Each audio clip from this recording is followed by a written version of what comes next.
बार बार प्रतिज्ञा करना पर उसका निर्वाह न कर पाना। आज से मैं ऐसा नहीं करूंगा, 1 2 3 फिर गिर गया, वहीं गिर गया। माथा, कमर, मेरुदंड, छाती, इनमें बराबर दर्द बढ़ते जाना। रीढ़ की हड्डी कमजोर हो जाती है और उसमें सीधे बैठने की सामर्थ्य खत्म हो जाती है।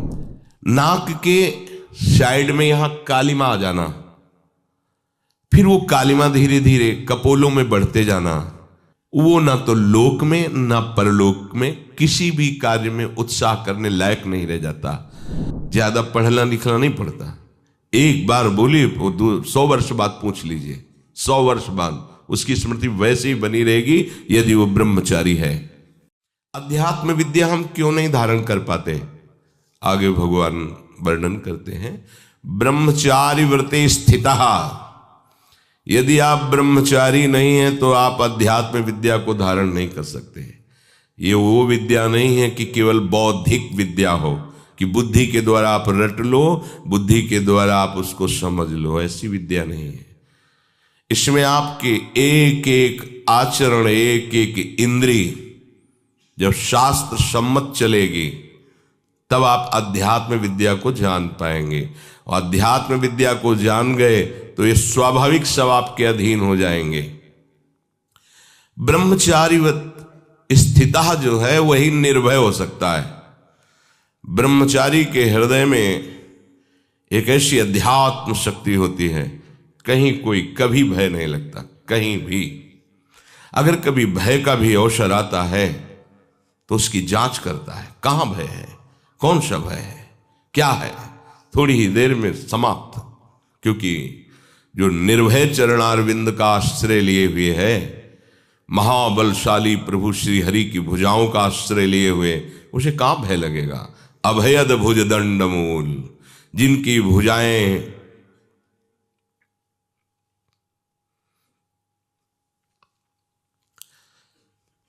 शरणागत को अभय प्रदान करने के लिए फड़कती रहती है।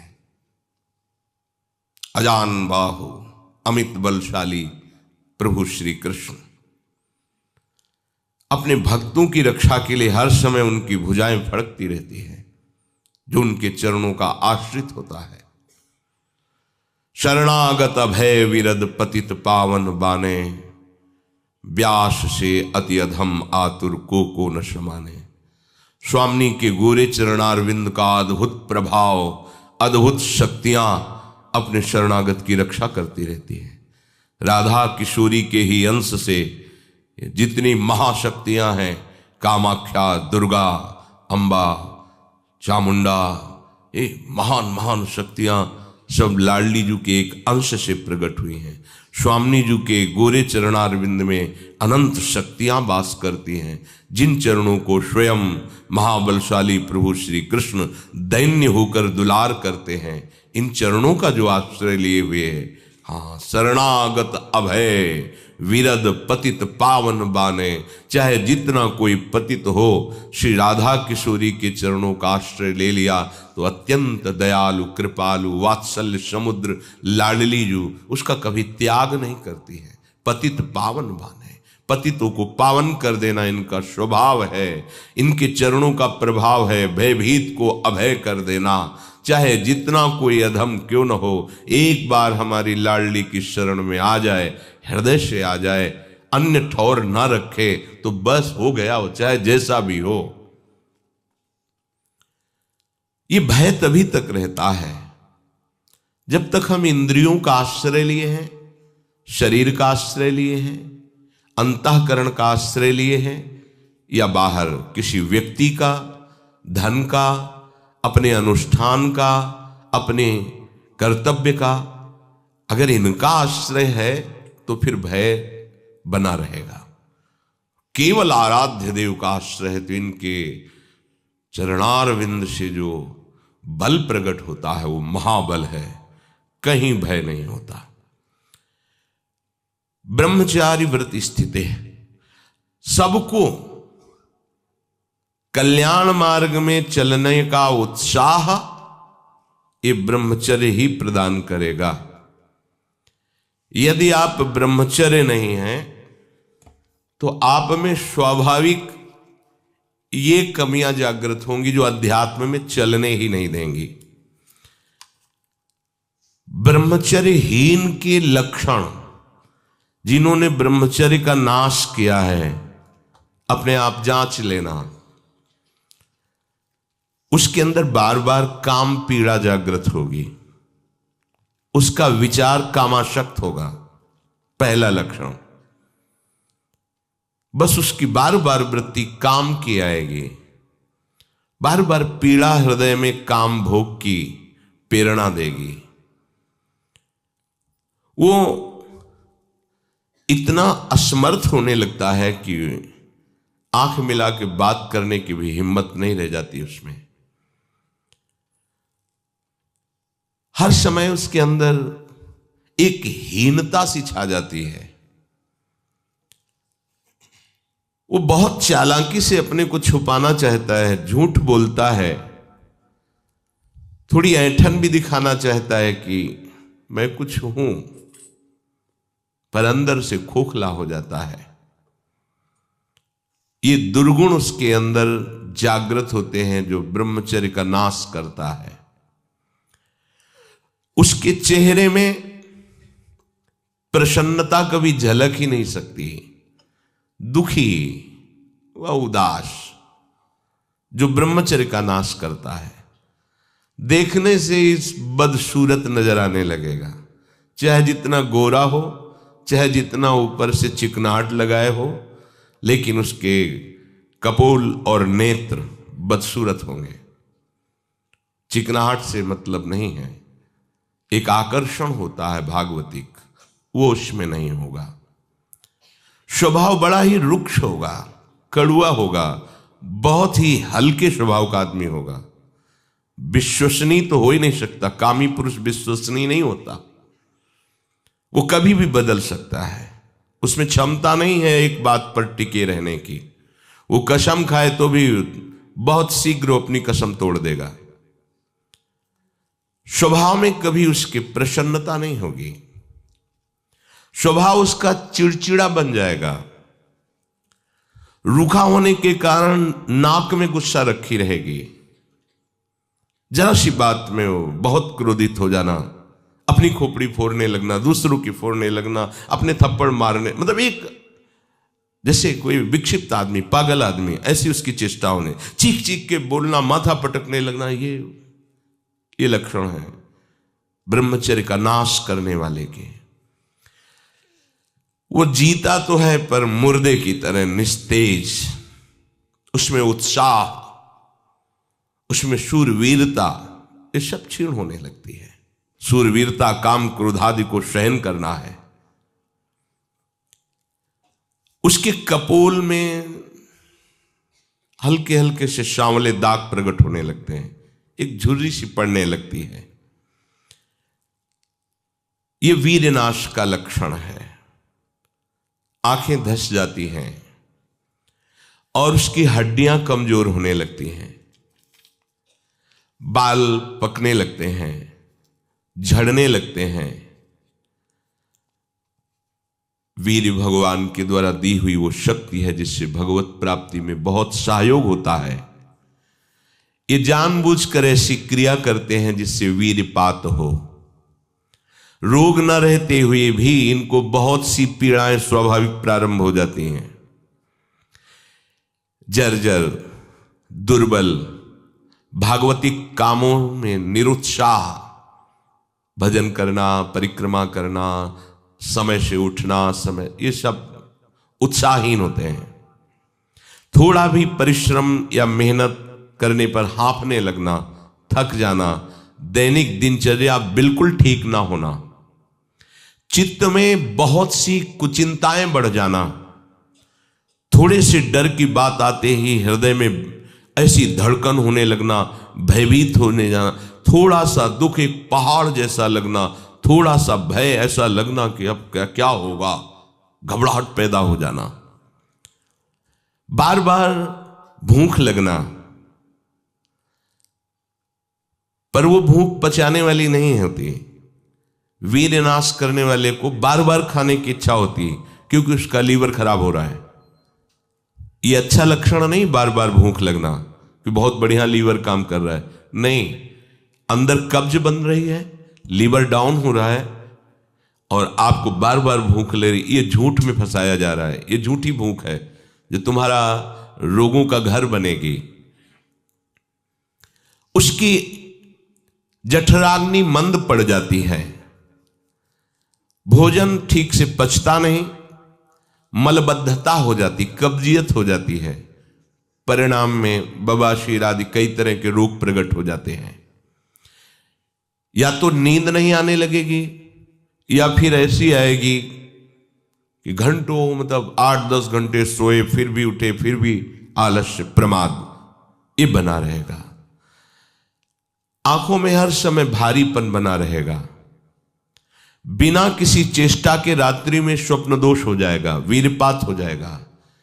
ये उसके लक्षण है जो जानबूझकर ब्रह्मचर्य का नाश करता है।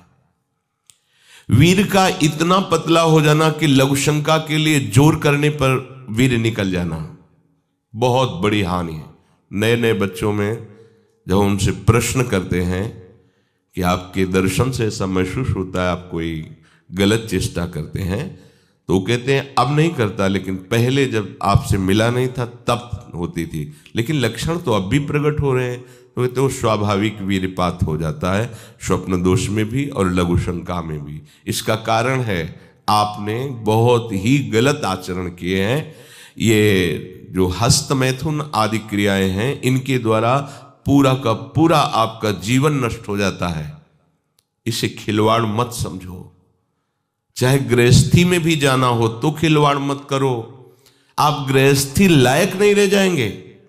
आप जो गृहस्थ धर्म में संतानोत्पत्ति क्रिया है आप उसके लायक नहीं रह जाएंगे, आप में योग्यता नहीं रह जाएगी। इसलिए सावधान। परमार्थ में चलना है तो अत्यंत आवश्यकता ही है ब्रह्मचर्य की, पर गृहस्थ में चलने के लिए भी ब्रह्मचर्य की आवश्यकता है। जहां वो पेशाब करने के लिए जोर लगाते हैं तो वीर स्खलित होने लगता है थोड़ी थोड़ी मात्रा में। यह हस्त मैथुन करने वालों का प्रधान चिन्ह है। इसका परिणाम यहां तक हो सकता है कि पुरुषत्व का नाश होकर नपुंसकता आ सकती है। हाथ पैरों के जोड़ पर बिना किसी कारण के दर्द होना, कमर में, गांठ में, जहां संधियां हैं, अस्थियों का जोड़ है, वहां दर्द होने लगना, सर में जरा भी विचार करने पर दर्द पैदा हो जाना, किसी विषय पर विचार कर या मंत्र में ध्यान कर तो सर में दर्द होने लगना, हाथ पैरों में शिथिलता आने लगना, दिमाग में एक सनसनी पैदा हो जाना, कानों से शाय शाय शब्द सुनाई देने लगना, नाटक, उपन्यास और गंदी बातें, अश्लील चित्र देखने में बड़ी रुचि हो जाना। सावधान होकर श्रवण करें। भगवत मार्ग के उपासक हैं, कुछ उपासकों में जो बाहर अनुशासनहीन होकर के रह रहे हैं और उनके पास स्मार्ट मोबाइल क्या कहते हैं वो है, तो वो लोग कभी ऐसी गलती ना करें, सर्च करके ऐसे दृश्य ना देखें, नहीं तो तुम्हारा ऐसा नाश होगा कि तुम इस बात को किसी भी साधन से पूर्ण नहीं कर पाओगे। एक बार मछली की क्रीड़ा देखने पर शौभरी जैसे महात्मा कामासक्त हो जाते हैं। एक बार वैश्या के साथ ऐसा कृत्य देख करके अजामिल जैसा संयमी ब्राह्मण भ्रष्ट वैश्यागामी बन सकता है। और आप देश विदेश की ऐसी गंदी फिल्में, गंदी बातें देखकर आप अपने को संयमी रख सकते हैं? क्यों आप अपना नाश कर रहे हैं? क्यों आप अपने शत्रु बन रहे हैं? उपासक समझता है कि कोई जानता नहीं है, लेकिन तुम जिसको जानने के लिए चले हो वो तो तुम्हें जान रहा है ना। वो कैसे तुम्हारे सामने आएगा? कैसे तुम्हारे मुख में नाम चलेगा? कैसे हृदय में भगवत प्राप्ति का उत्साह रह जाएगा यदि आप ऐसा? उपासक को नाटक, उपन्यास, सिनेमा, अश्लील चित्र, गंदी पिक्चरें बिल्कुल नहीं। क्यों अपना नाश कर रहे हो? पर उसको रुचि हो जाएगी, जो व्यभिचारी प्रवृत्ति से युक्त है उसको ये अच्छा लगेगा। बार बार पेशाब होने की इच्छा होना, पेट में ऐसा लगना जैसे बहुत गर्मी पैदा हो गई है, और प्रमेह आदि उग्र रोगों का प्रादुर्भाव हो जाना, ये ब्रह्मचर्य नाश का लक्षण है। तलवे हथेलियों पर पसीना आने लगना, हाथ पैर में जरा भी काम करने के लिए चलो तो कंपायमान होने लगना, थोड़ा भी ऋतु परिवर्तन बीमारी को पैदा कर देना, थोड़ा सा गर्मी थोड़ा सा सर्दी बीमार हो गया, उसे प्रकृति का प्रहार सहन न करने की सामर्थ्य आ जाती है। वो प्रकृति का प्रहार सहन नहीं कर सकता, ऐसी स्थिति हो जाती है। चेहरे पर मुहासे प्रकट हो जाना, कभी कभी अचानक खड़े होने पर आंखों के सामने अंधेरा छा जाना, अधिक वीरपात होने पर मूर्छा भी आ जाना, स्मरण शक्ति का ह्रास हो जाना, बहुत बार प्रयास करो फिर भी याद नहीं होगा। और ब्रह्मचर्य सही है तो एक बार बोल दीजिए, 100 वर्ष बाद सुन लेना, वो अपने आप स्थापित हो जाएगा। ज्यादा पढ़ना लिखना नहीं पड़ता, एक बार बोलिए, 100 वर्ष बाद पूछ लीजिए, 100 वर्ष बाद उसकी स्मृति वैसे ही बनी रहेगी यदि वो ब्रह्मचारी है। चित्त का अत्यंत चंचल हो जाना, चित्त में बिल्कुल बल ना होना कि हम विषय से हटा के प्रभु में लगा सके, ऐसी सामर्थ्य नहीं, दुर्बल हो जाना, बार बार प्रतिज्ञा करना पर उसका निर्वाह न कर पाना। आज से मैं ऐसा नहीं करूंगा, 1 2 3 फिर गिर गया, वहीं गिर गया। हर कार्य बीच में छोड़ देना, किसी भी कार्य को सांगोपांग न करना, ये वीर्य पात करने वाले के लक्षण है। दिमाग में भयानक गर्मी रहना, नेत्रों में जलन उत्पन्न हो जाना, वह बिना किसी कारण के नेत्रों से पानी बहना, बहुत कम गलती में भारी गुस्सा आ जाना, बहुत कम लाभ में फूल जाना, अहंकार आ जाना, कम लाभ में भी कोई लाभ नहीं, छोटी मोटी वस्तुओं के प्राप्त होने पर अहंकार आ जाना। माथा, कमर, मेरुदंड, छाती, इनमें बराबर दर्द बढ़ते जाना, बड़ी हालत खराब हो जाती है। ऐसे दर्शन हुए ऐसे जनों के, आंखों से दिखता नहीं, 28 वर्ष के होंगे वो लगभग, वैराग्य इस कोटिका की आप सोच भी नहीं सकते, बाहरी बस लंगोटी अचला और फुटपाथ में पड़े रहना। और पूर्व विद्यार्थी जीवन में विद्यार्थियों के साथ हस्तमैथुन करने का अभ्यास वो इतना दृढ़ हो गया था कि 10-10, 15-15 बार एक दिन में स्वाभाविक ऐसे, तो उनकी हालत ये थी कि आंखों से दिखना बंद हो गया था, खड़े होने की सामर्थ्य नहीं। तो हितधाम में एकांत में मिलके कहा था कि आपका जो ब्रह्मचर्य का प्रवचन सुना और हमें तो ऐसा लगा कि शायद आप उपाय बता सकते हो। तो हम कहा हमारे पास कोई, हम आयुर्वेदाचार्य है नहीं, और दूसरी बात है कि ये चीज आपके हाथ में है, अगर आप नहीं रोकते हैं तो आपको ऐसी दशा में पहुंचा देगा ये क्रिया कि आप किसी काबिल नहीं रह जाएंगे। रीढ़ की हड्डी कमजोर हो जाती है और उसमें सीधे बैठने की सामर्थ्य खत्म हो जाती है, वो झुकाव ऐसे, वो झुक करके ही ऐसे बैठना। वीरपात करने वाले के मसूड़े में फूलना, मुख से दुर्गंध आना, शरीर का पसीना दुर्गंध युक्त होना, ये वीरवान के यहां से दुर्गंध नहीं आ सकती। जो वीरवान अर्थात जो ब्रह्मचारी है उसके यहां से दुर्गंध, उसके मुख से दुर्गंध नहीं आएगी, भले कुल्ला करे या ना करे, ये वीर में सामर्थ होती है। नाक के साइड में यहां कालिमा आ जाना, फिर वो कालिमा धीरे धीरे कपोलों में बढ़ते जाना, ये वीर नाश का लक्षण है। वीर्य नाश से उदर लंबा होना, पेट बढ़ना शुरू हो जाता है, आंतें बढ़ना शुरू हो जाती हैं, उसकी वाणी में मृदुता नष्ट हो जाती है, कर्कशता रुक्षता आ जाती है, उसका स्वभाव अप्रिय बन जाता है, छाती की हड्डियां दिखने लगती हैं, वो ना तो लोक में ना परलोक में किसी भी कार्य में उत्साह करने लायक नहीं रह जाता। वो जरा सी भी बात में बहुत बड़ा अपने को अपमानित होना समझता है। ये वीरपात से उसके अंदर दोष प्रकट हो जाते हैं। उत्साहहीनता, किसी भी कार्य में उत्साह न रहना। अब जो इस मार्ग पर, अध्यात्म मार्ग पर, आनंद मार्ग पर चलना चाहते हैं, तो उनको एक इंद्रिय के संयम के लिए पांचों इंद्रियों पर संयम करना होगा, ज्ञान इंद्रियों पर। एक बात सुधारने के लिए ब्रह्मचर्य का रक्षा तभी वो उपासक कर सकता है जब सर्वतोभाविन ब्रह्मचर्य होगा। एक जनेन्द्रीय के ही ब्रह्मचर्य की पुष्टता का जब आप लक्ष्य कर लोगे, तो उसकी पुष्टता के लिए आपको सर्वतोभावेन ब्रह्मचर्य धारण करना पड़ेगा। सर्वतोभावेन नेत्र का ब्रह्मचर्य, जो नेत्र किसी को भी देखकर भोग कामना कर लेते हैं, भोग बुद्धि से देखते हैं वस्तु को, व्यक्ति को, किसी को भी, ये नेत्र से व्यभिचार हो रहा है।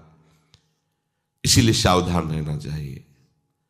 जैसे नाटक, सिनेमा आदि हैं, वहां तो जान रहे हो चित्र हैं, पर उनमें जो अभिनय करने वाले जन हैं वो तो संसारी जन ही है ना।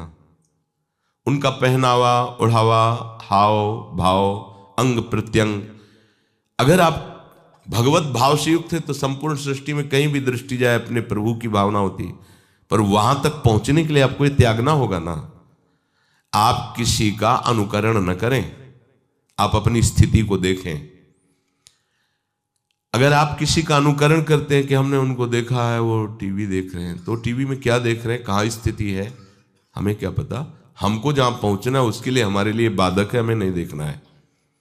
अगर आप माना कि कोई नाटक ही देख रहे हैं, कोई ऐसे सीरियल ही देख रहे हैं, पर उसमें अभिनय करने वाले तो संसारी भोगी पुरुष ही है ना। आप कोई त्यागी जितेंद्रीय महात्मा को थोड़ी देख रहे हैं। तो उस देखने में तन्मयता आती है, जिसको हम देखते हैं उस पर हम आसक्त होते हैं, तभी तो उसका सुख दुख अनुभव होता है। देखो कोई ऐसी रोने वाली सीन आए तो रोना आ जाएगा, हंसने वाली आ जाए तो हंसना आ जाएगा, ऐसे तो उसका प्रभाव हम पर पड़ रहा है ना। तो हम किसी के अभिनय करने वाले के अंग प्रत्यंग को देख रहे हैं और वो कामुक होकर कोई काम चेष्टा कर रहा है या कोई ऐसा, वो सारा का सारा मन कवर कर रहा है आपका, और एकांत होते ही फिर जो मन अपना मनमानी करवाएगा आप नहीं सह पाएंगे। इसलिए नेत्र का ब्रह्मचर्य सबसे पहले शुरू कीजिए। आपको वो चीज नहीं देखनी, वो बात नहीं पढ़नी, वो दृश्य नहीं। श्रीमद् भागवत में वर्णन है, कोई पशु पक्षी भी मैथुन कर रहा हो, अचानक दृष्टि गई तो मानसिक प्रणाम करके दोबारा दृष्टि नहीं जानी चाहिए। इसीलिए लिखा है कि आप एक धनुष भूमि को देखकर, एक धनुष, इसमें किसी की हानि नहीं होगी, आपकी भी हानि नहीं होगी। आप एक धनुष भूमि देख करके ही चलिए, मतलब बहुत लंबी दूरी देखने की जरूरत नहीं है, बहुत दृष्टि उठा करके इधर उधर गर्दन हिलाने की जरूरत नहीं है। और जैसे कि कोई टक्कर मार सकता है, तो देखो जिनको प्रारब्धानुसार टक्कर लगनी होती है ना, वो चाहे जितनी सावधानी से चलो, वो प्रारब्ध आकर के दंड देता है। अन्यथा सीम की चाप सके को तासु, बड़ रखवार रमापति जासु। आप जा रहे हो भगवत चिंतन करते हुए, तो प्रभु का नाम आपका पहरेदार अंग रक्षक है, कोई बाल भी बांका नहीं कर सकता। आपका प्रारब्ध यदि आया है, प्रभु से पास हो गया है कि आपको ये दंड मिलना चाहिए, फिर मिलेगा। आप निश्चिंत रहिए, निर्भय रहिए। प्रभु का जो विधान है वो मंगल करने वाला है। देखो इतने बड़े महापुरुष पूज्य श्री राधा बाबा, श्री आद्याशक्ति भगवती की प्रसन्नता की आराधना कर रहे हैं, क्योंकि श्री कृष्ण हमारे पति हों, इस सिद्धांत की पुष्टता के लिए। और पैर फिसल जाता है, स्नान करने जाते हैं, खड़ाऊ पहने हुए थे और अंग टूट जाता है, दवा नहीं लेते, बांस की खिपचाल बांधकर पुनः अनुष्ठान में बैठते हैं। बलिहारी ऐसी सामर्थ्य की, ये भागवतिक प्रारब्ध ऐसे महापुरुषों को भी दंड दे देता है। देखो ना, ऐसे महापुरुष जो ऐसी ऊंचाई पर पहुंचे हैं और इतने भागवत भजन में नियम निष्ठ हैं, उनको भी प्रारब्ध दंड दे रहा है शरीर को। तो अपने को इससे निश्चिंत हो जाना है। जो होना है उसे रोक नहीं सकते, जो नहीं होना उसे कोई कर नहीं सकता। अपने आराध्य देव के चिंतन में ज्यादा नेत्रों को इधर उधर दौड़ाने की जरूरत नहीं है। नेत्र का ब्रह्मचर्य, फिर वाणी का ब्रह्मचर्य, बहुत बड़ा प्रभाव पड़ता है इससे। यदि आप जवान से अश्लील बातें, गंदी बातें, कामुक बातें करेंगे तो आप ब्रह्मचर्य रह ही नहीं सकते। अगर आप वाणी से परस्पर शरीर आकर्षण वाली बातें करेंगे। बट उसको देखा तुमने क्या? बस आप गए, चाहे वो स्त्री शरीरधारी साधक हो या पुरुष शरीरधारी। परस्पर आकर्षण संबंधी यदि वाणी खुली आपकी, तो वाणी के व्यभिचार से आपका जनेंद्री का व्यभिचार प्रारंभ हो जाएगा। आप रोक नहीं सकते, नहीं रोक सकते। इसलिए वाणी से भी कोई ऐसी वार्ता ना कीजिए जिससे आपके अंदर काम वेदना बढ़े। श्रवणेंद्री का, कान से गंदी बातें, व्यभिचार की बातें, कामुक बातें सुनना जिससे हमारे हृदय में कामना जग जाए, बिल्कुल नहीं।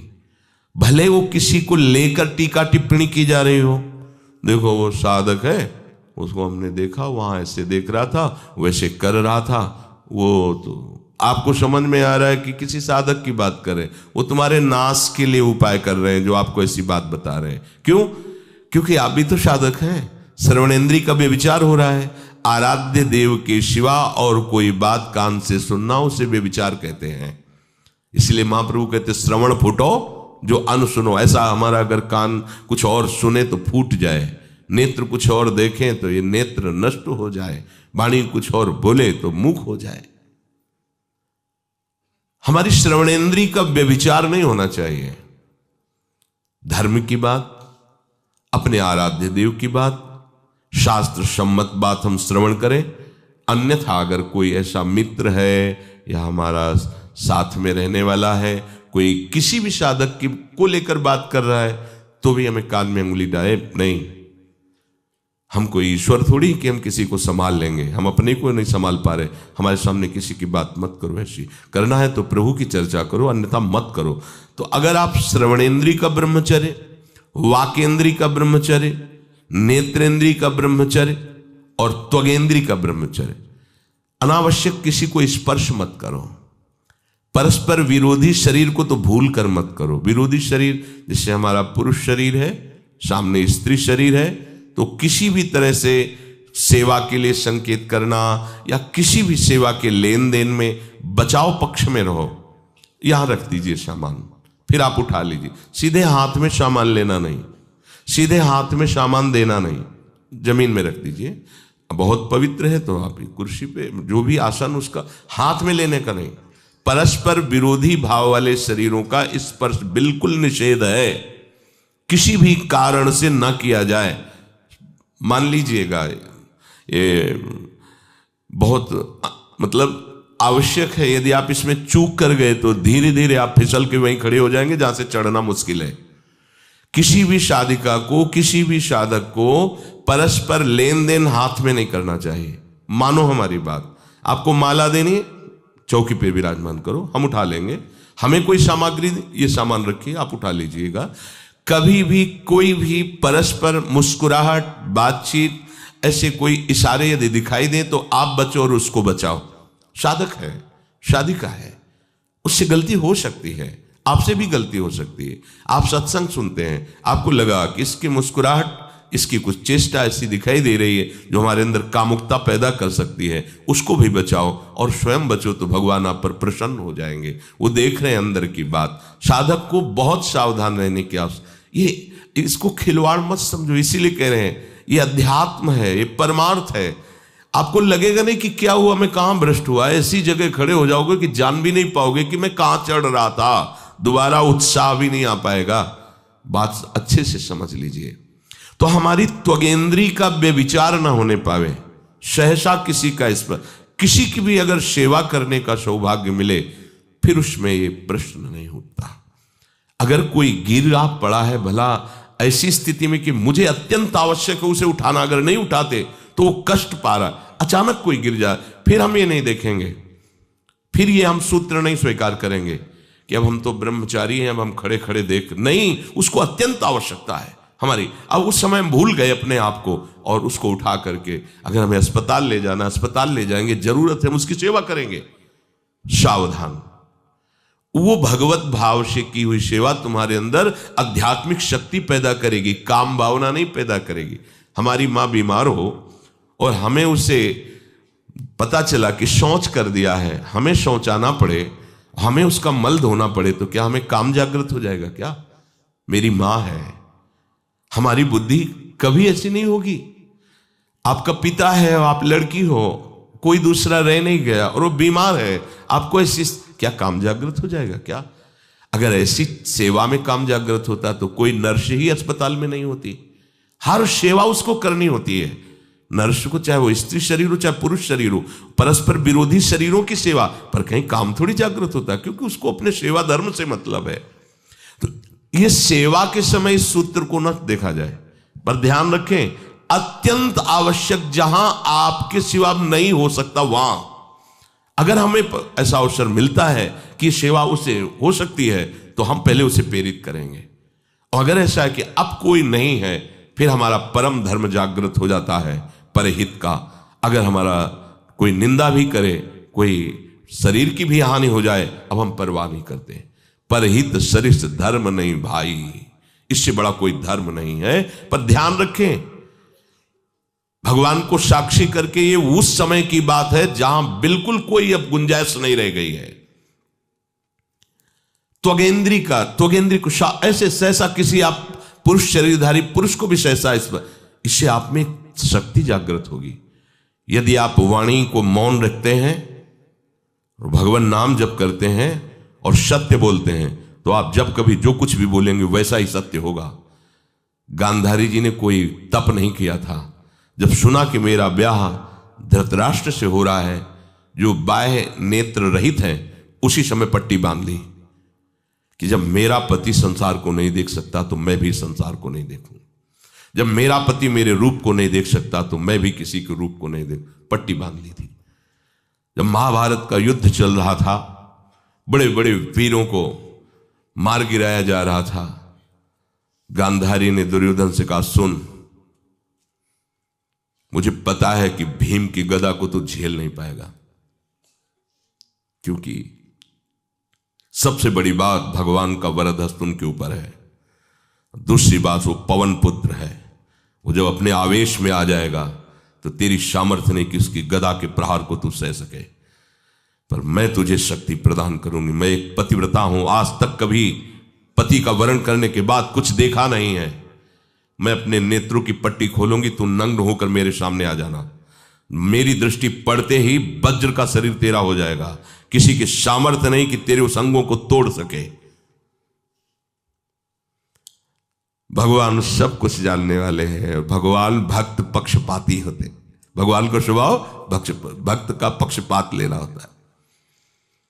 वो अपने महल से कॉरिडोर से जा रहा था गांधारी जी के पास, भगवान आ गए झट से, तो तुरंत उसने हाथ ऐसे लगा लिया, मुझे शर्म आनी चाहिए यार, तो हस्तिनापुर के सम्राट पद पर अभिषिक्त होने के लिए तैयारी कर रहा है, नंगे घूम रहा है गली में।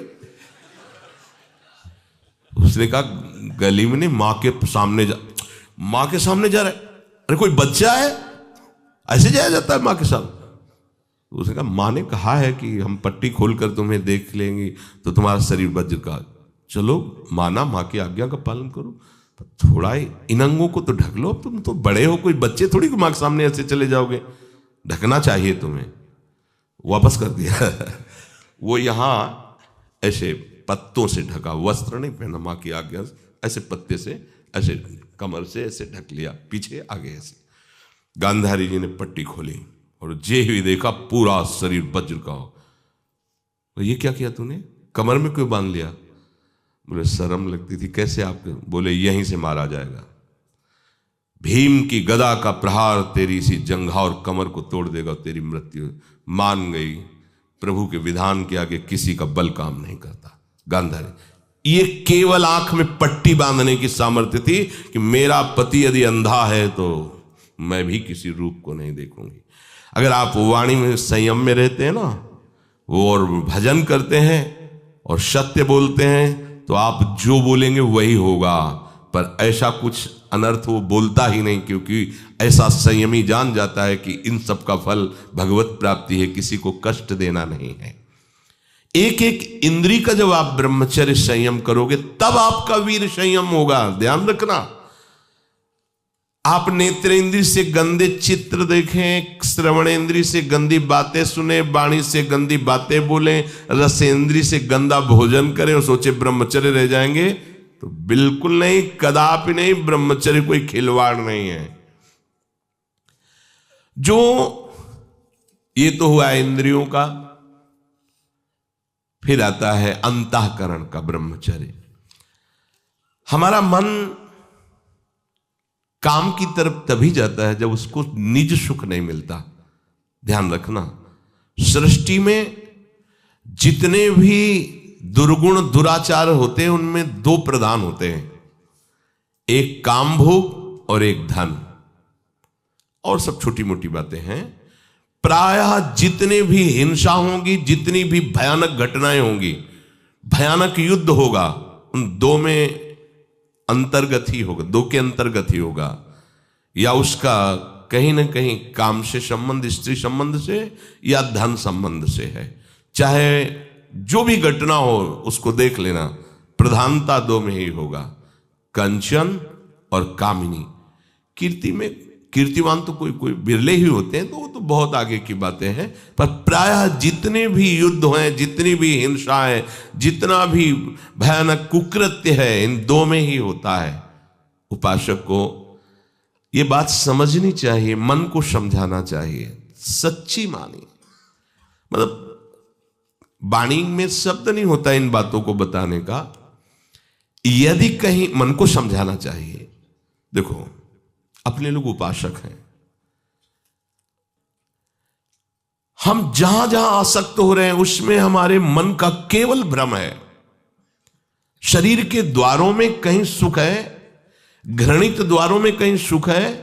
अगर सुख होता तो इनके भोगने के बाद हृदय कह देता कि अब कछुनाथ न चाहिए मोरे, शांत हो जाता। फिर ऐसा क्यों होता है कि उसको एक जगह तृप्ति नहीं होती? क्योंकि वहां सुख है नहीं। फिर सोचता है शायद उसमें हो, उसमें हो, उसमें हो। पूरे के पूरे युग के युग व्यतीत हो गए, कल्प के कल्प व्यतीत हो गए भोगते हुए, क्या सुख मिला? क्या स्त्री शरीर सोचता है पुरुष शरीर में सुख है, पुरुष शरीर सोचता है स्त्री शरीर में सुख है, या आदि आदि। अगर सुख होता तो पूरे ब्रह्मांड में पशु पक्षी कीड़ा मकोड़ा सब मैथुन धर्म से युक्त हैं, ये सब सुखी हो जाते हैं ना। जो जितना भोगा सकते उतना ही दुखी, देख लो, अशांत, क्लिष्ट, परेशान और पापाचरण युक्त। ये क्या है? मन को समझाइए। वैरागी भगवत मार्ग का पथिक मन के द्वारा ऑपरेशन करता है हर वस्तु का। ये सब, इसको ऐसा ना समझे कि बड़ी गुप्त बातें हैं। गुप्त बातें हैं प्रिया प्रीतम के दिव्य चिदानंद में रहस्य की, ये गुप्त बातें नहीं, इनको समझो खोल करके। यदि आप किसी भी तरह से हस्तमैथुन आदि के द्वारा, गंदे दृश्य देख करके, गंदी क्रियाओं के द्वारा आप अपना नाश करते रहेंगे, तो ना आप इस लोक में सुखी रहेंगे ना परलोक में। मान लीजिएगा, ये बातें ना तो कही जाती हैं और ना सुनी जाती हैं और ना समझी जाती हैं। इसीलिए हमारा बहुत ही आगे की पीढ़ी जो सनातन धर्मावलंबी, जो भागवत, हर देश से महान भारत देश को क्यों कहा गया? ऐसा भी है कि अन्य देश स्वीकार किया जाता है कि वो हमसे धनी है, स्वीकार किया जाता है कि वैज्ञानिक तत्वों में भी वो हमसे आगे हैं, पर भारत को महान धर्मशाली देश कहा गया है। कोई भी किसी भी देश का धर्म गुरु हो, हमारे देश में आएगा और हमारी ऋषियों के सूत्रों से ही अपने धर्म को पुष्ट करेगा। सांप का मूल जड़ भारत धर्म का है। कहीं भी हो, कहीं भी देख लो, चाहे जिस देश का नाम लो, कहीं ना कहीं किसी भारत के ब्रह्म ऋषि की छाप लेकर के डोल रहा है। भारत भोग प्रधान देश नहीं है, भारत धर्म प्रधान देश है। यहां धर्म गुरुओं के द्वारा धर्म स्थापना करके चलाया जाता है। यहां आज जो हम समझ रहे हैं कि बाहरी परिपाटी हमारे भारत में आ जाए तो भारत आधुनिक और सर्वश्रेष्ठ देश माना जाएगा, कभी नहीं। भारत अपनी परिपाटी से चलता है, तब सब देशों के ऊपर राज्य करता है। किसी भी देश में न पतिव्रता मिलेगी न यति मिलेगा, ब्रह्मचर्य का कहीं नामो निशान नहीं मिलेगा। ये भारत देश में ही मिलेगा। यहां ब्रह्मचारी मिलेंगे, यहां सती मिलेंगे, यहां प्राणपण से धर्म का पालन करने वाले मिलेंगे। अब हमारे जो नई पीढ़ी है वो आधुनिकता को स्वीकार कर रही। गर्लफ्रेंड, बॉयफ्रेंड, कौन सा रिलेशन है? लिव इन रिलेशन, ये हमारे कहीं किसी भी धर्म ग्रंथ में लिखा हो तो आप बता दीजिए।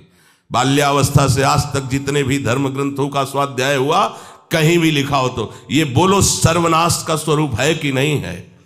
अभी बच्चा ना तो लोक को जानता है, ना परलोक को जानता है, ना हित को जानता है, ना अहित को जानता है।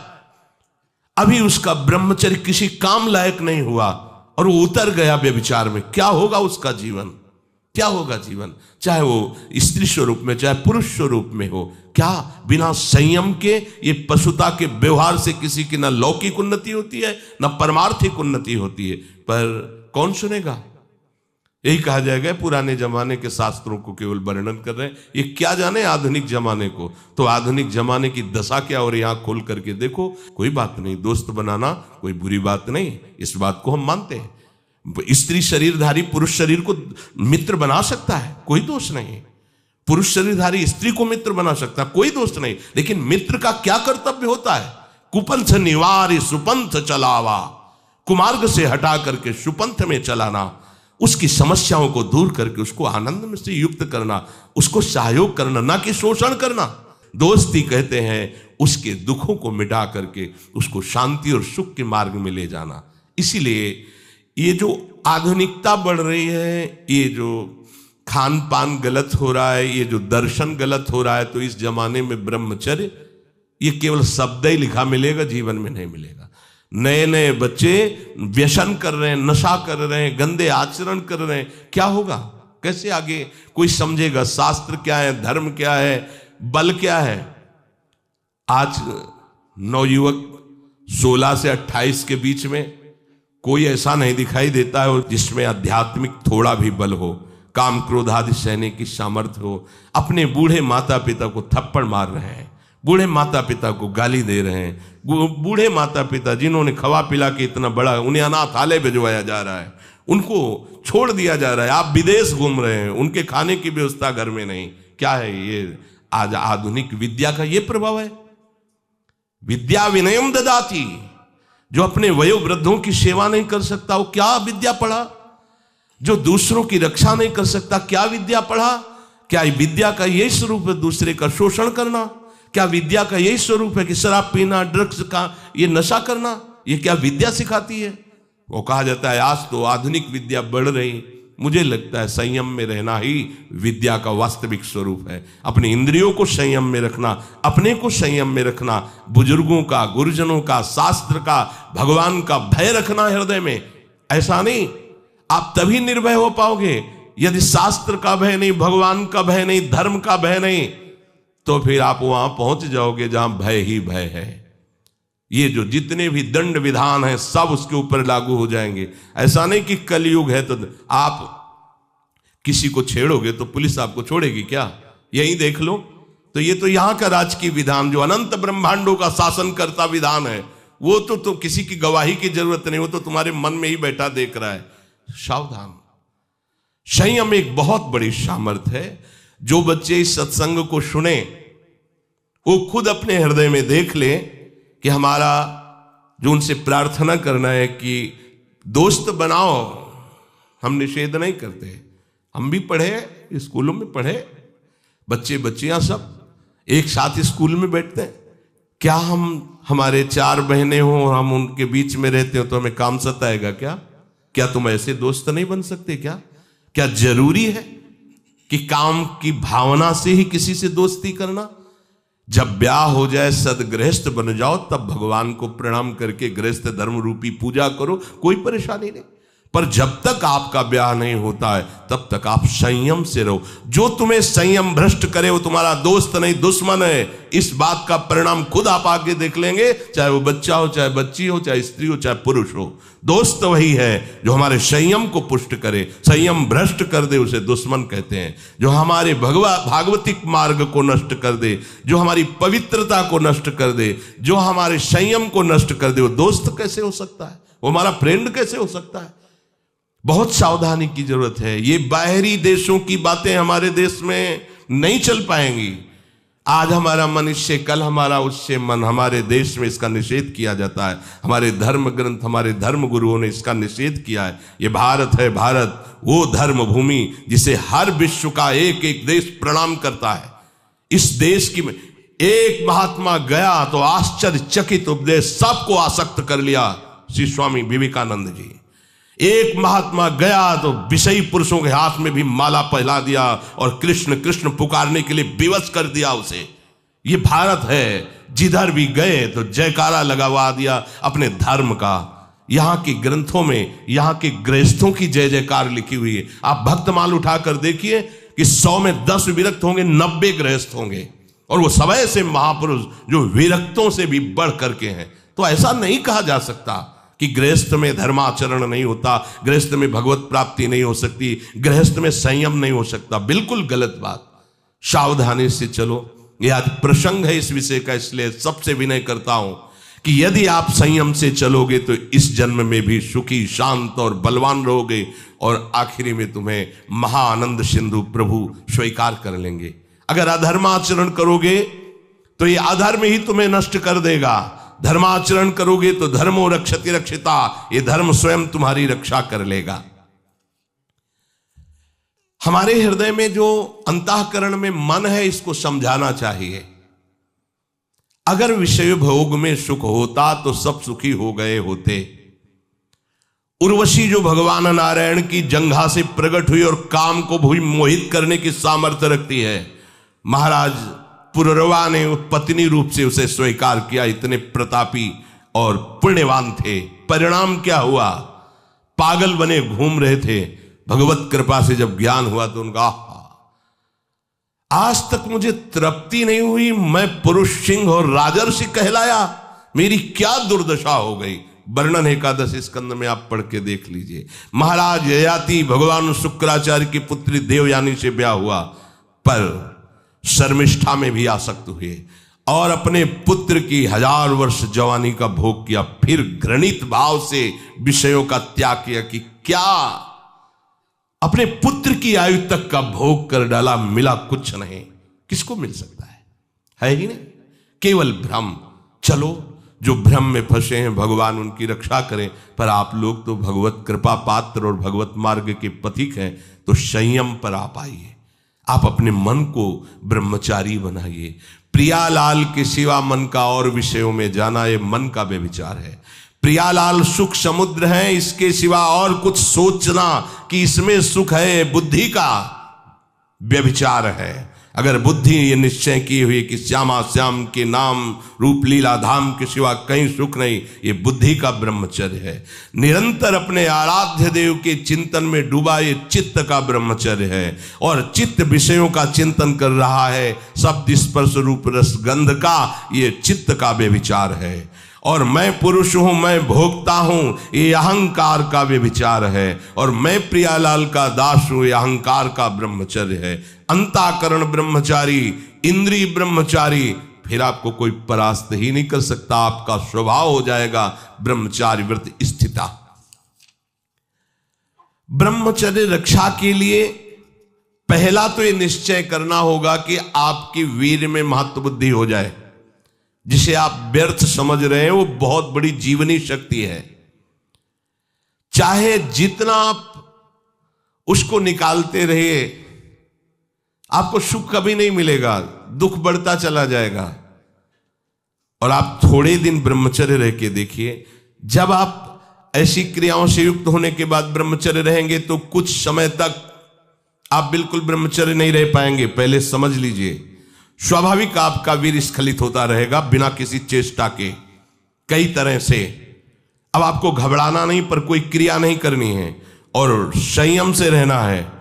ये जितनी बातें पीछे कही गई कि ये नहीं देखना, ये नहीं सुनना, कुछ दिन बाद आप देखोगे कि आपका ब्रह्मचर्य रुकने लगा है, लंबा अंतराय करने लगा है। ऐसे भी उपासक है जिनको 10-10 वर्ष हो जाते हैं, स्वप्न दोष नहीं होता। 10-10 वर्ष स्वप्न दोष ही नहीं होता। कभी ऐसी कोई विषम परिस्थिति, औषधि आदि का प्रभाव, कुप्रभाव, वो बात अलग की है। क्यों? जब तक आप उसे रास्ता नहीं देंगे तब तक वो निकलेगा नहीं। स्वाभाविक नहीं निकलने वाली ये वस्तु है। स्वाभाविक। तो कभी ऐसे ही अगर आपने शुरुआत से कभी भी ऐसी कुचेष्टा नहीं की है तो ये अपने आप में समर्थ, जो आसनों पे बैठने के लिए कहा जाता है, इससे सुषुम्ना नाड़ी खुलती है और ब्रह्मचर्य ऊर्ध्वगामी होने लगता है। ऊर्ध्वगामी ब्रह्मचारी साक्षात भगवत स्वरूप हो जाता है, उसे ज्यादा प्रयास करना नहीं पड़ता है। वो चाहिए कि सजना धजना छोड़ दे, शरीर का श्रृंगार करना छोड़ दे। भगवत कृपा से अपना तो सहज श्रृंगार रजरानी जी हैं। ये जो ब्रह्मचर्य की पुष्टता के लिए आवश्यक है उसको समझिए। शरीर में सजाना वो बंद करे, चाहे गृहस्थ हो चाहे विरक्त। वास्तविक जो सौभाग्य चिन्ह है वो श्रृंगार के लिए नहीं करते हो, तो वास्तविक सौभाग्य चिन्ह है। आप कहीं भी आ जा रहे हैं, अपने सौभाग्य चिन्हों को धारण करें, पर अपना श्रृंगार करें। गृहस्थ है तो केवल पति के निमित्त से, प्रदर्शन की वृत्ति नहीं होनी चाहिए। क्यों, किसको दिखाना है? हमें कोई देखकर आकर्षित हो ही ना, केवल मेरा पति आकर्षित हो हमारा। क्योंकि उपासना का मार्ग गृहस्थ धर्म में ऐसे चलता है, चाहे वो स्त्री हो या पुरुष हो। किसी को लुभायमान करने की कोई भी चेष्टा ना करे, नहीं वो लुभायमान होगा कि नहीं, तुम भ्रष्ट हो जाओगे, तुम नष्ट हो जाओगे। ये जो कपड़ा है ये हमारे ब्रह्मचर्य के लिए बहुत सहायक है। ऐसे कपड़े नहीं पहनने चाहिए जिनके दर्शन से कामुकता पैदा। यहां फटे कपड़े, बोले आज की नई फैशन चली है, चाहे जितना बढ़िया वो पैजामा हो, उसे पैंट जीन्स जो भी कहते, उसको काट के पहनना पड़ता, फाड़ के 2-4 जगह। वाह क्या बढ़िया बात है। जरा सा फट जाता था तो सिला जाता था, आज फाड़ के पहना जाता है। इसको बड़े आदमी कहते हैं। जितना जो फटा पहने हो, हाँ देखो कैसी बुद्धि विपरीत होती चली जा रही। उसे वीआईपी कहते हैं, जो जितना कम कपड़ा जो करे करे, भगवान उनकी रक्षा करे। आपको उपासक हो, आपको ऐसे कोई भी अंग प्रत्यंग में वस्त्र धारण नहीं करने जिनके दूसरों को देखने से मन मलिन हो और अपने अंदर शरीर राग बढ़े, ऐसा नहीं करना।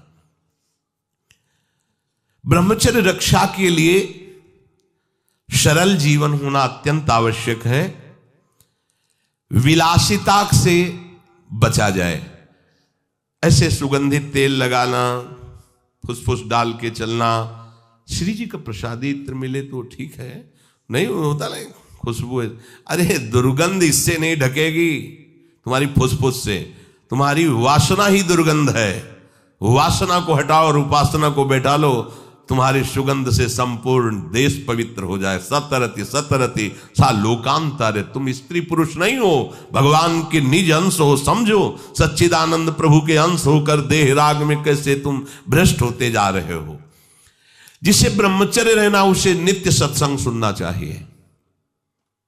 सत्संग ही एक ऐसा है जो तुम्हें उठा सकता है।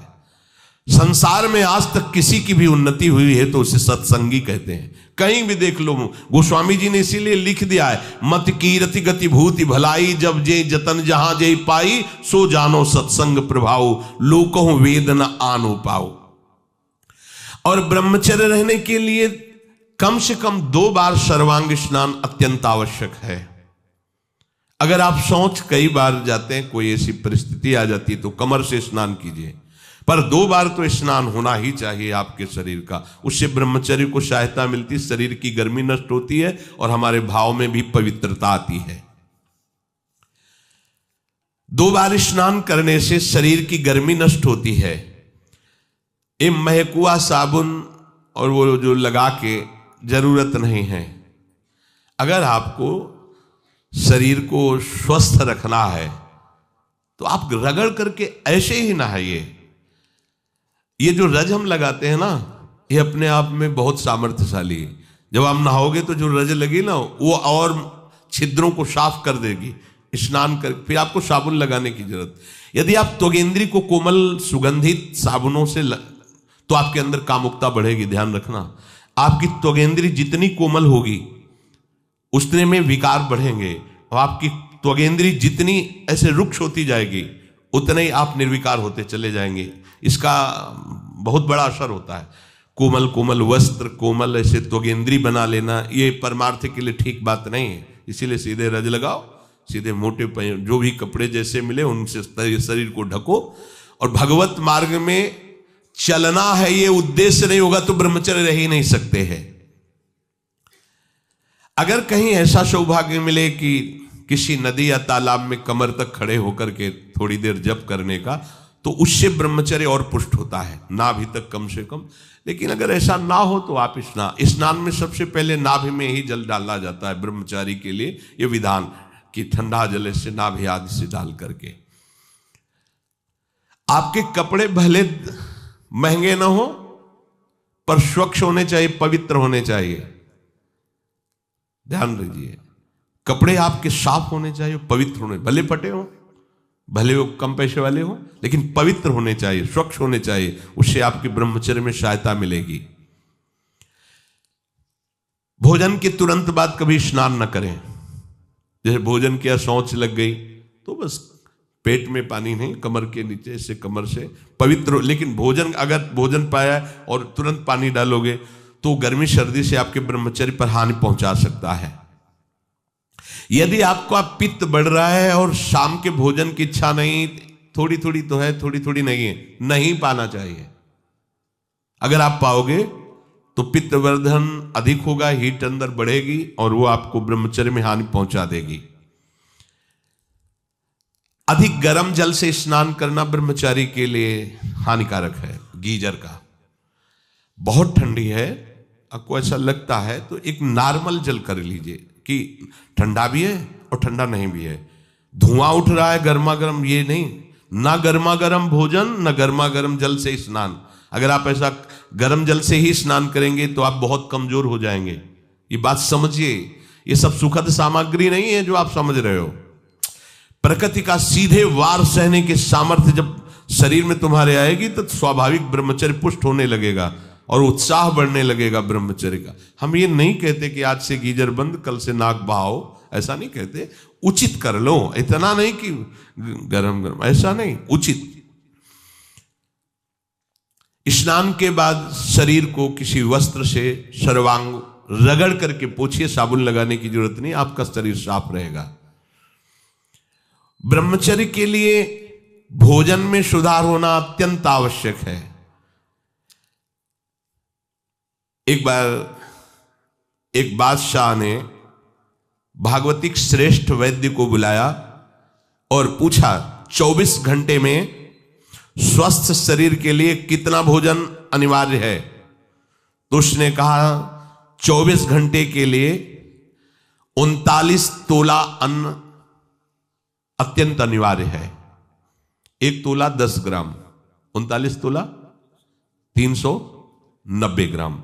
24 घंटे में आपके अंदर अन्न 390 ग्राम जाना चाहिए। इसके बाद उन्होंने कहा कि इतने से क्या होगा, तो हकीम बोला कि शरीर पोषण के लिए इससे ज्यादा की आवश्यकता नहीं है। इसके अलावा जो ज्यादा खाया जाता है वो आंतों को बोझा देता है, ब्रह्मचर्य की हानि करता है, भजन में प्रमाद करता है और उम्र को नष्ट करता है, समय को नष्ट करता है। कितना? 390 ग्राम 24 घंटे में, मतलब 2 रोटी 1 कटोरी दाल बस, या आधा कटोरी दाल आधा कटोरी सब्जी। ये स्वस्थ शरीर के लिए चाहिए, ये कोई साधु का आहार नहीं, ये स्वस्थ शरीर के लिए। बादशाह को उत्तर दिया उस भागवतिक वैद्य ने कि 39 तोला अन्न की केवल आवश्यकता है। देखो, इस पे विचार करो भाई। 390 ग्राम 24 घंटे में अन्न जाना चाहिए।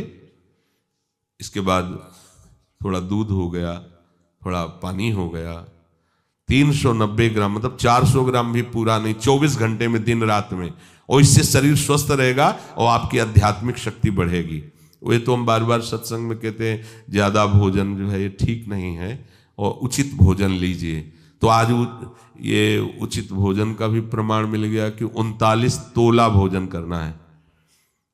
देखो, करके देखो एक बार। 39 तोला दोपहर में और 39 तोला शाम के, 2 बार में कर लीजिए। उपासक को आहार के लिए सावधान। इसके अलावा जो कुछ खाया जाता है वो सिर्फ हाथों को बोझा ढोने का काम दिया जाता है। 2 बार में संभल करके बुद्धिमान भाग्यवान उपासक इतने अन्न का ही सेवन करता है। 2 बार में 39 तोला की बात कह रहे हैं, 2 बार, बुद्धिमान और भाग्यवान। और महामूर्ख और अभागा वो अधिक भरता है आंतों में। इसमें वाणी जी में लिखा, महामूर्ख है वो क्योंकि बेमतलब बोझा भरे जा रहे। देखो, भोजन तुम्हें तार देगा और भोजन तुम्हें मार देगा। तंदुरुस्ती के लिए, स्वस्थता के लिए और भजन के लिए जितना बताया गया उतना ही भोजन करना चाहिए। जीने के लिए खाओ, खाने के लिए मत जियो। तो ये कोशिश करो, एक टाइम के लिए 39 तोला और दूसरे टाइम हम वैद्य जी एक दिन एक बार के लिए कहे ना, 24 घंटे में 2 बार को इसको विभाजित कर दे, तो इसे हम छूट देते हैं। 400 ग्राम अन्न दोनों टाइम ले लो, 800 ग्राम होता है। ठीक है, एक बार देखो ना करके, बहुत शांति मिलेगी, इससे लाभ मिलेगा। सच्ची बात मानना, भोजन का बहुत बड़ा प्रभाव होता है। ठीक है, अब इसमें कह रहे हैं कि आहार में क्या लेना है। वजन तो तय हो गया, अब आहार में कह रहे हैं कि सात्विक आहार ही ब्रह्मचर्य को पुष्ट करता है, नहीं तो ब्रह्मचर्य को नष्ट कर देता है। राजसिक और तामसिक आहार ब्रह्मचारी व्रत निर्वाह के लिए नहीं लेना चाहिए। रसीला, हल्का मतलब सुपाच्य और मधुर, और गेहूं, चावल, जौ, साठी, मूंग, अरहर, चना, दूध, अल्प मात्रा में घी, चीनी, सेंधा नमक या पके हुए ऋतु फल, ये ब्रह्मचर्य में सहायक आहार है। समझ लेना। राजसिक आहार गर्मा गर्म धुआं निकलता हुआ नहीं पाना चाहिए, ये हानिकारक होता है। जैसे लोग नहीं होते गर्मा गर्म एकदम ऐसे, वो कितना भी सात्विक अन्न हो वो तामसिक बन जाएगा, उसे नहीं पाना चाहिए। कोई भी साधक ऐसे, चाय भी पियो, थोड़ा सा हल्का सा उसका गर्मपन निकल जाए, एकदम धुआं निकलता हुआ नहीं, ऐसा। अब देखिए, त्याज्य आहार जो उपासक को नहीं करना चाहिए, अत्यंत गर्म कढ़ाई से निकला हुआ एकदम पकोड़ा गर्मा गर्म से, ये राक्षसी प्रवृत्ति है, नहीं पाना चाहिए। अच्छा, अपने लोगों को तो गर्मा गर्म भाग्य में नहीं लिखा है, क्यों? क्योंकि पहले प्रियाजू पाएंगे, तो प्रियाजू को गर्मा गर्म थोड़ी लगाएंगे, पहले योग्य उसको बनाओ पाने के, मतलब हल्का सा गर्म रह जाए, फिर श्री जी को भोग लगाओ, 20 मिनट भोग लगाओ, हो गया सब काम। इसके बाद प्रसाद रूप में पालो तो स्वाद वाली बात ही नहीं रह जाएगी, परम स्वाद आ जाएगा, क्योंकि प्रियाजू ने पाया है। अत्यंत उष्ण और लाल मिर्च पर ये एकदम तेल उतरा रहा है सब्जी में, लाल लाल ऊपर नहीं होता जिससे ऐसे, ये ब्रह्मचर्य के लिए हानिकारक है। साधु, साधक, उपासक, चाहे गृहस्थ हो चाहे विरक्त, मत पाना लाल मिर्च पड़ी हुई और खूब ऑयल दिखाई दे रहा है ऊपर से, नहीं पाना। और अत्यंत नमकीन और अति अधिक मीठा, मीठा सात्विक में हो, ऊपर में वर्णन किया गया है, पर अधिक मीठा। अब पता चला गुलाब जामुन आ गए तो 10, 12, 15 तक कोई बात ही नहीं है। खीर आदि, हलवा आदि समेटते चले जा, भैया ये कोई गोदाम थोड़ी है, आते हैं थोड़ा उचित पाल हो गया। अब 400 वाली बात है तो जो अगर खीर अच्छी लगती है तो सब बंद कर दो, 400 ग्राम खीर पी लो। हलवा अच्छा लगता है तो ठीक है, कुछ मत लो, केवल हलवा ले लो, 400 ग्राम पालो, कोई बात नहीं, बिना औषधि के पच जाएगा। आप देख लेना, बहुत बढ़िया रहेगा और आप सात्विक रहेंगे, आपका चिंतन बनेगा, नींद नहीं आएगी। चटपटा नहीं, ये नींबू डाल करके, थोड़ी इमली डाल करके, थोड़ी आम का अमृत डाल करके, ऐसे ये साधु, ये बहुत खतरनाक ब्रह्मचर्य के लिए। आम का आमचूल, इमली, ये बहुत खतरनाक है, बिल्कुल नहीं, अपने खान पान में इनका प्रयोग नहीं होना चाहिए। और अत्यंत तेल युक्त गरिष्ठ पूड़ी, कचौड़ी, मालपुआ और हींग पड़ा हुआ निषेध है। भगवत मार्ग में ये हींग को निषेध किया गया है। जो 4 जगह उस ब्रह्म हत्या को विभाजित किया गया, वो शास्त्र में पढ़ा। एक था मरुभूमि, ऊषर भूमि, दूसरा था वृक्षों में गोन, तीसरा माताओं बहनों में मासिक धर्म, चौथा जल में फेन बुदबुदा। ये 4 जगह उससे विभाजित किया गया। ऐसे ही स्नान के लिए है कि जल में जब जाए तो ऐसे ऊपर की परत को ऐसे हटावे, भले कुछ नहीं पर उसका सिद्धांत, तब डुबकी लगाए, दोनों हाथ से ऐसे करके फिर डुबकी लगाए। ऊषर भूमि में किसी भी मंगल अनुष्ठान के लिए निषेध किया गया है, और वृक्षों की गोंद परमार्थिक उपासकों के लिए निषेध किया गया है, इसीलिए इसमें हींग को भी निषेध कर रहे हैं। और हींग वैसे ही बहुत गर्म तासीर होती है, अपने को नहीं पाना। प्याज, लहसुन, गाजर, उड़द, मसाला बाजार का बना हुआ जैसे मीट मसाला वैसे वैसे नहीं, ये नहीं। और तमोगुणी में मांस, मछली और आदि आदि, अंडा, शराब, चाय, काफी तमोगुण में रखा है, उसी लाइन में रखा है जिसमें निषेध रखा है। चाय, काफी, डाफी भी कोई होता है क्या? नहीं, काफी तो अलग लिखा है, डाफी अलग लिखा है, तो डाफी तो हम तो जलते ले। फिर लिखा कोकीन, चरस, ये सब तमोगुणी में है। और घोर तमोगुणी बासी भोजन नहीं पाना चाहिए। जैसे कल का बना हुआ रखा हुआ है, फिर आजकल चलता है ना कि उसमें बिजली वाली वो एक छोटा सा ऐसे आता है, उसमें ऐसे अंदर रख दो, गर्म हो जाता है। हाँ, ये साधु के लिए नहीं है तो उपवास कर लो, बढ़िया है। जब मिले तो ताजा भोजन, जो ताजा का मतलब कल परसों का, ऐसा नहीं कर पाना। इसीलिए जैसे ब्रेड आदि हैं, ये आपकी उपासना में सहयोग नहीं देंगे, ये तमोगुण पैदा है। ये अत्यंत तामसिक आहार के अंतर्गत आते हैं। कई दिनों का बना हुआ ये बाजार में जैसे कि ले आए आप, उनको तल के ऐसे, ये सब ठीक नहीं। चाउमीन, वो क्या कहते हैं, सेवई जैसा, ये सब बिल्कुल ठीक नहीं है। ये क्या चल रहा है यार? अरे आटा लगाओ, 4 रोटी बनाओ, श्री जी को भोग लगाओ, पाओ, पेट भरो, भजन करना है। चंचलता, काम, क्रोध, लालच और पापाचरण से युक्त बना देने वाला ये तमोगुणी आहार बिल्कुल नहीं करना चाहिए। जो ब्रह्मचर्य व्रत में रहना चाहता हो उसको सावधान रहना चाहिए कि बासी, बाल पड़ा हुआ, मक्खी पड़ा हुआ, ये भोजन सब अत्यंत तमोगुण के अंतर्गत आता है। दुर्गंध हो गया है या अपना वो स्वरूप बिगाड़ दिया है भोजन ने, फिर भी आप उसे भोजन, या घृणित निंदनीय पुरुषों द्वारा बनाया हुआ ताजा भोजन, घृणित आचरण वाला निंदनीय पुरुषों द्वारा बनाया हुआ ताजा भोजन, वो भी घोर तमोगुण होता है।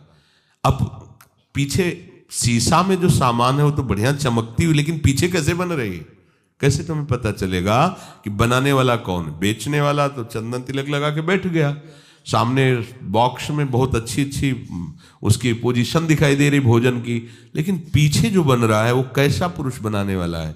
इसलिए उपासक को खास बात ध्यान रखनी चाहिए कि मांग के भले किसी के यहां से पालो, लेकिन बाजार का भोजन नहीं ठीक है।